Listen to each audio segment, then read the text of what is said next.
ప్రజావాణిలో వచ్చిన ఫిర్యాదులను వెంటనే పరిష్కరించాలని జిల్లా కలెక్టర్ చంద్రశేఖర్ అధికారులను ఆదేశించారు. ఫిర్యాదుల పరిష్కారంలో అలసత్వం వహిస్తే సహించేది లేదన్నారు.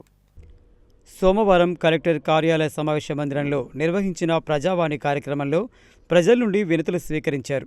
ఈ సందర్భంగా కలెక్టర్ మాట్లాడుతూ ప్రజావాణిలో వచ్చిన ఫిర్యాదులకు వెంటనే పరిష్కరించాలని, ఫిర్యాదుల పరిష్కారంలో అలసత్వం వహిస్తే సహించేది లేదన్నారు. అలాగే సీఎం పేషి నుండి వచ్చిన ఫిర్యాదుల పరిష్కారానికి ప్రాధాన్యత ఇవ్వాలన్నారు. కాగా ఈ సోమవారం మొత్తం 105 దరఖాస్తులు రాగా రెవెన్యూ శాఖకు 55, తక్కిన శాఖలకు 50 వచ్చాయి. రెవెన్యూ అదనపు కలెక్టర్ జె శ్రీనివాస్, స్థానిక సంస్థల ఇన్ఛార్జ్ అదనపు కలెక్టర్ ప్రేమ్ కరణ్ రెడ్డి, శిక్షణ అసిస్టెంట్ కలెక్టర్ శ్రీకాంత్ రెడ్డి, జిల్లా గ్రామీణాభివృద్ధి అధికారి శేఖర్ రెడ్డి, జిల్లా అధికారులు తదితరులు ప్రజల వద్ద నుండి దరఖాస్తులు స్వీకరించారు.